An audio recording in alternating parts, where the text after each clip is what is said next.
আসসালামু আলাইকুম। আমি লাভলি আক্তার, প্রভাষক, গার্হস্থ্য বিজ্ঞান, জুরানপুর আদর্শ ডিগ্রি কলেজ। জুরানপুর আদর্শ ডিগ্রি কলেজের 2020-21 শিক্ষাবর্ষের একাদশ শ্রেণীর সকল শিক্ষার্থীকে জানাচ্ছি আমার অনলাইন ক্লাস থেকে অনেক অনেক শুভেচ্ছা ও অভিনন্দন। প্রিয় শিক্ষার্থী, কেমন আছো তোমরা? আশা রাখি ভালো আছো। আমিও আল্লাহর রহমতে ভালো আছি।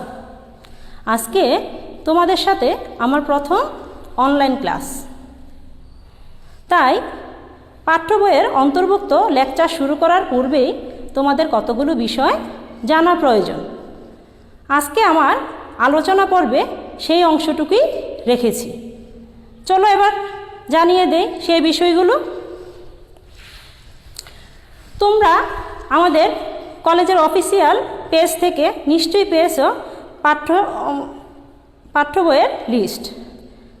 আশা করি বই দুটো তোমরা কিনে নিয়েছো। যদি না কিনে থাকো এখনই সেটা কিনে নাও।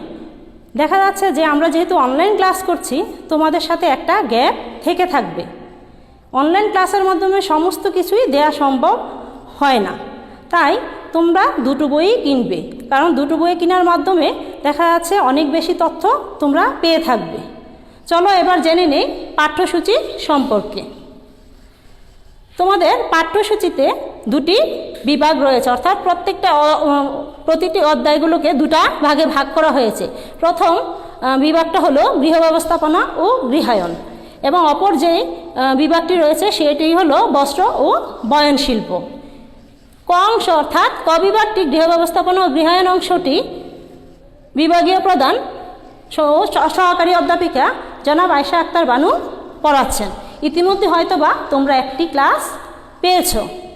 খ বিভাগ অর্থাৎ বস্ত্র ও বয়নশিল্প অংশটি আমি তোমাদের পড়াবো। প্রতি সপ্তাহের শেষ দিন অর্থাৎ বৃহস্পতিবার 11টা বাজে আমার অনলাইন ক্লাসে তোমরা আমাকে দেখতে পাবে। ঠিক আছে শিক্ষার্থীরা, এখন আসো আমরা পরবর্তী বিষয় জেনে নিই। বোর্ড প্রশ্নপত্রের ধরন ও মান বন্টন। সৃজনশীল প্রশ্ন। তোমাদের সৃজনশীল প্রশ্নে তোমাদের 8টি প্রশ্ন দেয়া থাকে দুটি বিভাগ থেকে, অর্থাৎ 4টি করে মোট 8টি। তার মধ্যে 5টি প্রশ্নের উত্তর দিতে হয়। প্রতিটি প্রশ্নের মান 10, অর্থাৎ 50 নম্বরের পরীক্ষা। বহু নির্বাচনী প্রশ্ন 25টি, অর্থাৎ 25 নম্বর। এছাড়া ব্যবহারিক অংশে 25, অর্থাৎ তোমাদের 100 নম্বরের পরীক্ষা দিতে হয়। এবার আসো কলেজের আভ্যন্তরীণ পরীক্ষা সম্পর্কে। আমরা সাধারণত 4টি পরীক্ষা নিয়ে তোমাদের প্রথম বর্ষ শেষ করে থাকি। প্রথম পরীক্ষাটি হচ্ছে প্রথম ইনকোর্স, এবং দ্বিতীয় পরীক্ষাটি হচ্ছে প্রথম সেমিস্টার, এবং তৃতীয় পরীক্ষাটি হচ্ছে দ্বিতীয় ইনকোর্স, এবং চতুর্থ পরীক্ষাটি হচ্ছে সেমিস্টার ফাইনাল। অর্থাৎ প্রথম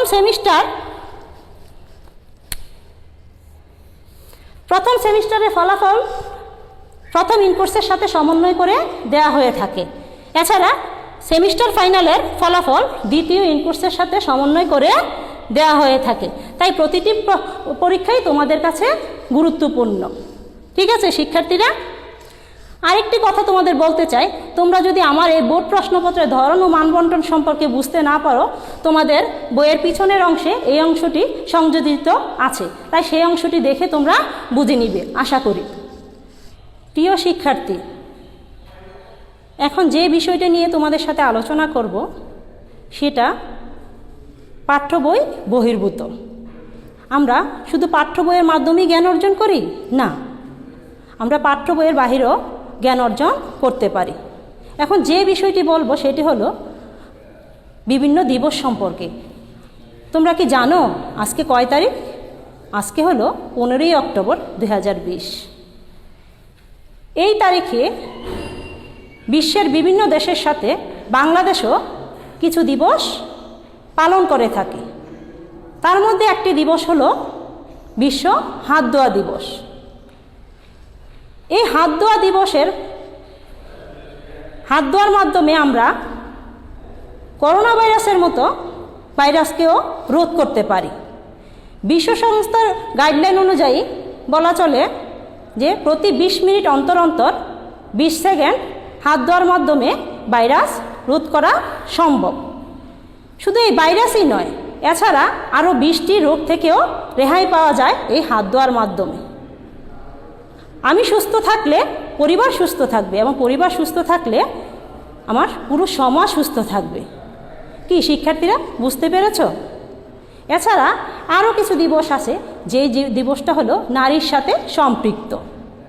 আমরা সবাই জানি নারী দিবস হলো, বিশ্ব নারী দিবস হলো 8ই মার্চ, কিন্তু আমরা কি জানি যে আন্তর্জাতিক গ্রামীণ নারী দিবস কত তারিখে?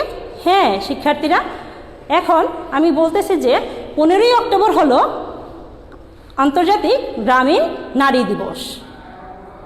সাধারণত প্রত্যেকটা দিবসেরই একটা লক্ষ্য থাকে, ঠিক এই দিবসটারও একটি লক্ষ্য আছে।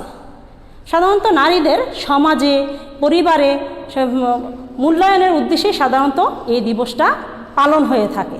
এছাড়া আরও একটি দিবস আছে, যে দিবসটি হলো বিশ্ব দৃষ্টি প্রতিবন্ধী দিবস, অর্থাৎ সাদা ছড়ি দিবস।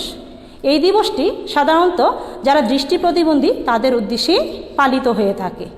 এটা হয়তোবা তোমরা মনে করতে পারো যে এটা তোমাদের পাঠ্য বই বহির্ভূত, শুধু বলার জন্যই বললাম। না শিক্ষার্থী, সেটা আমি শুধু বলার জন্যই বলিনি। 365 দিনে হয় বৎসর, সেই বৎসরে তুমি যদি একটা করেও এই ধরনের জ্ঞানমূলক জিনিস পড়ে থাকো, তাহলে 365টা সম্পর্কে তুমি জ্ঞান আহরণ করবে। এর মধ্যে অনেক তুমি তথ্য উপাত্ত পেয়ে থাকবে। তাই আমি বলছি যে এইগুলো তোমরা সব সময় দেখবে। এছাড়া আমাদের অনেক আছে, সেটা যেমন গুগল, সেই গুগলেও সার্চ করলে দেখবে অনেক ধরনের তথ্য। আশা রাখি সেই জিনিসটা তোমরা মনে রাখবে।